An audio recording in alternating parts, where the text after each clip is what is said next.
Assalamu alaikum warahmatullahi wabarakatuh. Welcome back to Iqra Academy channel and myself Aishwa Siddiqui. Today I am going to start the new topic that is conditional or implication.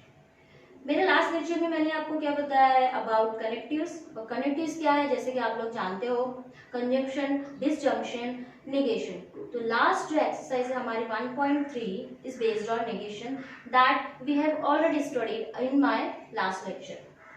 I hope you have cleared about these three connectives. Now the fourth one is about conditional or implication. ये अभी हम लोग देखेंगे कि इसमें क्या होता है. Conditional means what, here is some condition over here, और जिसको हम लोग इम्प्लीकेशन भी बोलते हैं. इसका जैसे डिसजंक्शन, कंजंक्शन और नेगेशन में सिंबल्स हैं एंड और नॉट. सिमिलरली यहाँ पर भी जो है इसका सिंबल्स कंडीशनल का क्या है, arrow. It is denoted by the arrow, single arrow. Okay, या तो आप सिंगल लाइन या डबल लाइन करके एक ही एरो आपको लगाना है. This is denoted by what, conditional और द इफ स्टेटमेंट और इम्प्लीकेशन. इसको पढ़ते कैसे हैं, P implies Q. क्या पढ़ते हैं, P implies Q. If P then Q. Okay, इस तरीके से हम लोग जो है इसको क्या करते हैं, पढ़ते हैं. और हम लोग क्या बोल सकते हैं, P is sufficient for Q. P is sufficient for Q और Q is necessary for P.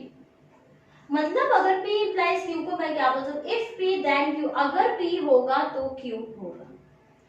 दूसरा तरीका एक सेंटेंस में आपको कंडीशनल स्टेटमेंट जानने का ये है कि अगर सेंटेंस में फॉर देन आता है तो हम लोग उसको क्या समझ लेते हैं वहां पर कि वो कंडीशनल स्टेटमेंट है. थोड़ा सा क्वेश्चन घुमा के भी पूछता है कभी कभार, तो वहां पे जो है स्टूडेंट्स क्या हो जाते हैं, कंफ्यूज. तो P is necessary for Q और Q is sufficient. P is sufficient for Q and Q is necessary for P. मतलब P उसके लिए क्या है, sufficient है, ठीक है, and Q is necessary मतलब Q वहां पर उसको जरूरत ही है उसकी P की. तो ये सारे सेंटेंस का जो मतलब है, इसका मतलब क्या होता है, P implies Q. If P then Q. P is sufficient for Q. Q is necessary for P. P is sufficient for Q. Q is necessary for P. ठीक है. If P then Q.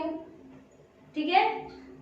तो ये सारी चीजों का मतलब क्या होता है, P implies Q. अगर P होगा तो क्या होगा, Q होगा. इस सारे तरीकों से जो है हमें क्वेश्चंस पूछ सकता है एग्जाम में कहीं पे भी. ठीक है. P only if Q. ठीक है, ये सारी चीजें. तो इसको डिनोट किस तरीके से करते हैं हम लोग, P implies Q इस तरीके से या फिर ये इस तरीके से. कंडीशनल और इम्प्लीकेशन को डिनोट करने का जो तरीका है वो ये है. आई think you have clear about this. Now the next, हमने कंजंक्शन में क्या देखा कि कंजंक्शन में हम P एंड Q यूज करते हैं. डिसजंक्शन में क्या देखा हमने कि P और Q यूज कर सकते हैं. Negation में what we have seen about are directly the negation of P. Similarly, we have already seen about the truth tables of this. Truth table हमने देखा है कि जहाँ पे अगर दोनों वैल्यूज ट्रू है तो आंसर भी ट्रू आएगा. इसमें जो है, इसमें है, इसमें है, इसमें सारी चीजें we have already seen. Now is about the conditional में क्या है, P implies Q में क्या होता है. If both the statement जो है हमारे क्या है, P और Q है, इन दोनों स्टेटमेंट की अगर ट्रूथ वैल्यूज T, इसका भी T आता है, इसका भी T आता है, तो P implies Q में क्या होगा, आंसर इज T. दोनों ही स्टेटमेंट के ट्रूथ वैल्यू अगर सही है, ट्रूथ वैल्यू अगर T आता है तो हमारा P implies Q is read as, कैसे पढ़ते हैं इसे, P implies Q. That means P implies Q. That's it. Similarly, first statement का मेरा आंसर अगर ट्रू है, truth value T and second statement का आंसर इज फॉल्स, तो P implies Q आ जाएगा फॉल्स. ठीक है, because Q is necessary for P. तो Q यहाँ पे फॉल्स है तो आंसर क्या आ जाएगा, false. Similarly P is F. P का आंसर अगर ट्रूथ वैल्यू F है, Q का क्या है, T है, तो P implies Q क्या आ जाएगा, T. सिमिलरली P का ट्रूथ वैल्यू F है, Q का भी F है, तो P implies Q क्या आ जाएगा, T. तो in this case what you are watching here in truth table, only the TF is F, otherwise sub T. तो implication पे what you have to remember is कि TF अगर first statement true है, second false है, सो in that case answer हमारा implication में, conditional statement में, if statement में क्या आएगा, F है. अदरवाइज FT रहने दो, FF रहने दो, TT रहने दो, आंसर क्या आने वाला है आपका T. अंडरस्टूड? समझ में आ रहा है? ये सारी चीजें एक्सरसाइज में यूज होने वाली है कि how to P and Q, जैसे हमने एंड और डिसजंक्शन और कंजंक्शन में यूज किया वैसे इम्प्लीकेशन में भी आएगा. तो बच्चे यहाँ पे कंफ्यूज हो जाते हैं कि ये F है कि T है. तो only what you have to remember is TF is F. First true, second false, answer is false. Otherwise सब क्या रहेगा, T. I think you have understood about this. आपको यहाँ तक क्लियर हो गया है कि इम्प्लीकेशन और कंडीशनल का जो मेथड है और हाउ टू रिमेम्बर इट और how to use it. Use तो अभी हम लोग अभी करने जा रहे हैं in exercise 1.4. so exercise 1.4 is based on the implication or by conditional, that is double implication based. So let's start with the exercise 1.4. now this truth table that you have to remember it by, also you have to remember the conjunction table, disjunction and negation. क्या होता है उसमें, जैसे यहाँ पे TF is F, similarly आपको वहां पर भी क्या करना है, you have to remember it. Okay, the first question is based on the 1.4. क्या है, express the following in the symbolic form. That you have seen about that in symbolic form. Question is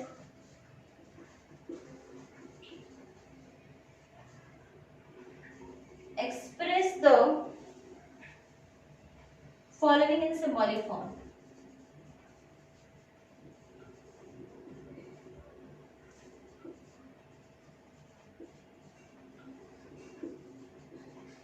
First question, ठीक है. Now what is first question is, I like playing but not singing. I like playing but not singing.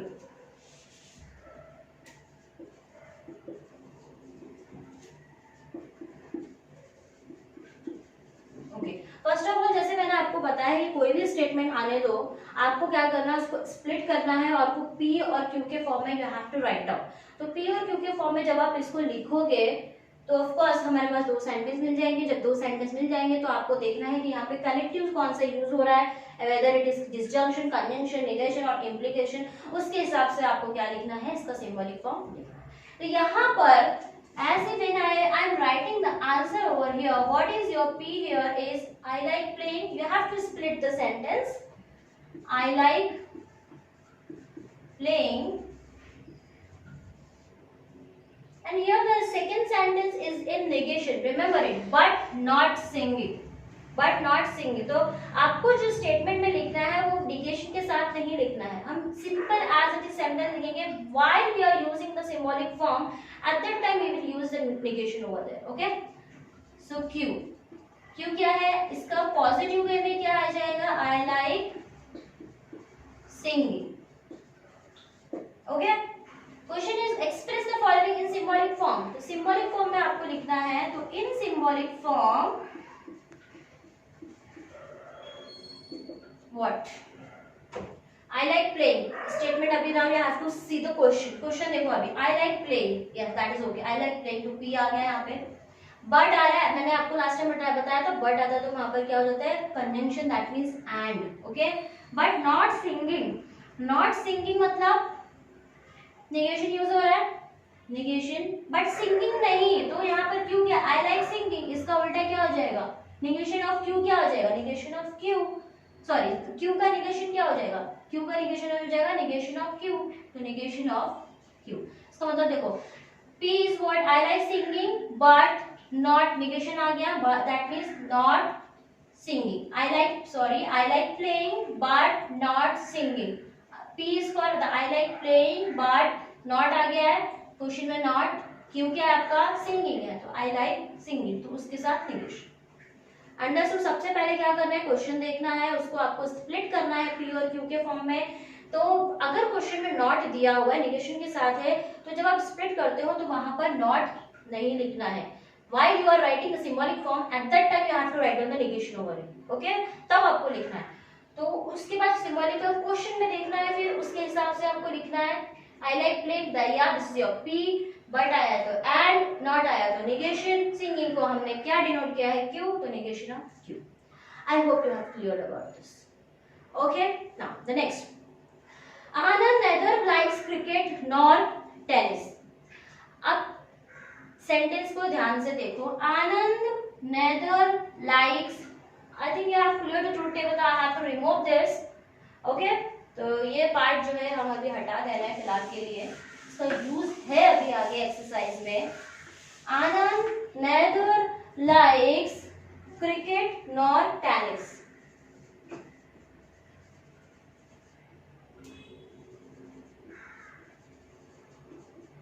neither likes cricket nor tennis.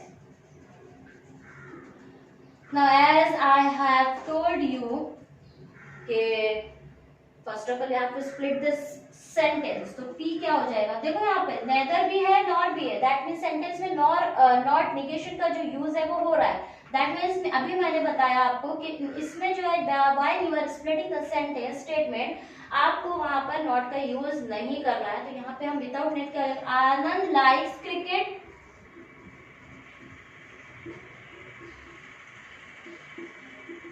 और इस दूसरे में अगर हम Q assume करेंगे तो वहां पे क्या हो जाएगा? Without not.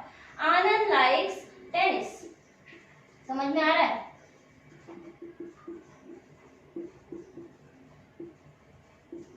नॉर और नेदर और नॉर को हमने क्या है? हटा दिया है. पॉजिटिव वे में आंसर स्टेटमेंट्स लिखा है. Now in symbolic form.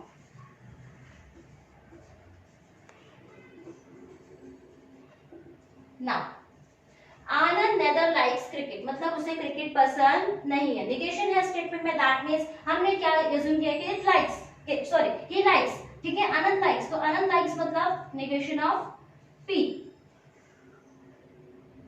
ठीक है, बीच में सेंटेंस में कुछ और है क्या?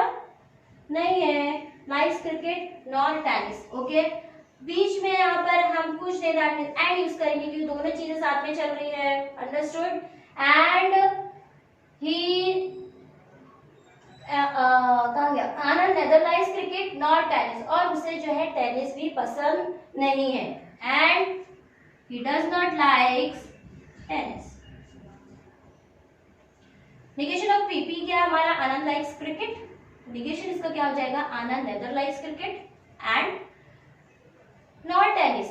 नॉर मतलब क्यू, नॉर मतलब नेगेशन, और क्यू मतलब किसका नेगेशन? Anand likes tennis. इसका नेगेशन क्या हो जाएगा? Anand does not like tennis, मतलब इसका ये हो गया कि nor tennis. I hope you have clear about this कि आनंद नेदर लाइक्स क्रिकेट और नॉर टेनिस, मतलब आनंद लाइक्स क्रिकेट हमने अज्यूम किया, आनंद लाइक्स टेनिस अज्यूम किया. उसका नेगेशन क्या हो जाएगा? Negation of P. दोनों स्टेटमेंट बिकॉज यार उससे दोनों भी पसंद नहीं है, तो बीच में क्या आएगा? And negation of Q, that is tennis को भी, टेनिस भी उसे पसंद नहीं है.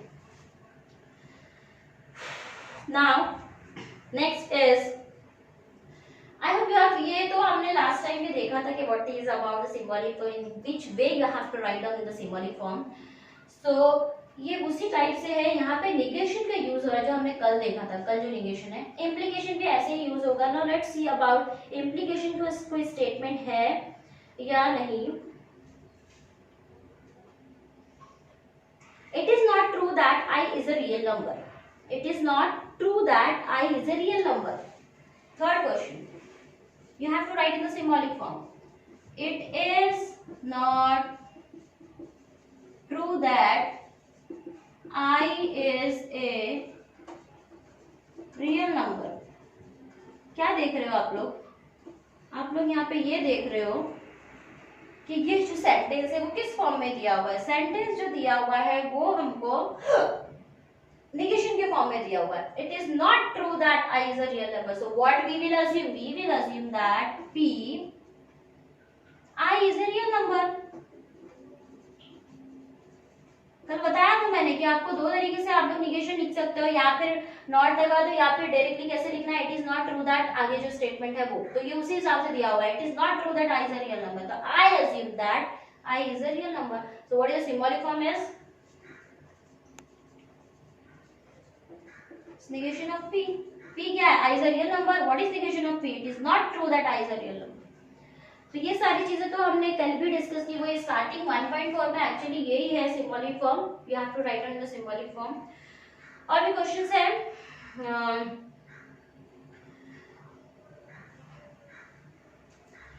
either 25 is a perfect square or 41 is divisible by 7, 25 is a perfect square or 41 is divisible by 7, I hope you are clear, I have to remove it।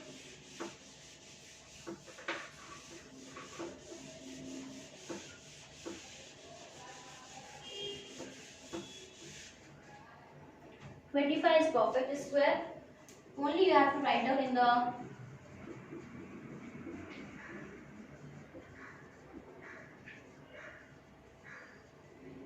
और है बीच में कनेक्टिव क्या यूज हो रहा है, और 41 is divisible by 7।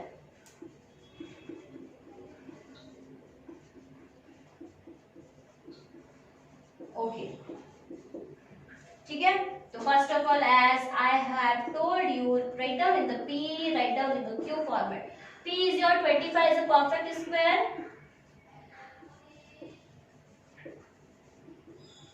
ठीक, and q is your 41 is divisible by 7, okay, yes, so what is in symbolic form,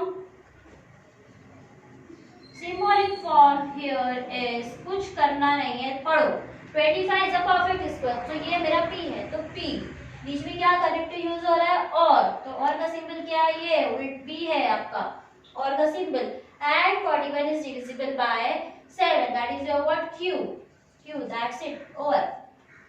छोटे छोटे से क्वेश्चंस हैं, easily you can do it, ठीक है। सो यहाँ पर हम लोगों ने कुछ सम्स देखे हैं, कंडीशनल की जो तारीफ है, जो डेफिनेशन है वो देखी है, वो क्या होता है, ट्रूथ टेबल देखा है, and some question is based on negation भी आ रहा है इसमें, एंड भी आ रहा है, और भी यूज हो रहा है, इम्प्लीकेशन भी अभी हम लोग देखेंगे। तो next lecture we will discuss about in my next lecture. तो जब तक के लिए stay connected, stay home, stay safe, and next lecture जल्दी अपलोड करेंगे, ठीक है। अस्सलाम वालेकुम रहमतुल्लाहि व बरकातहू।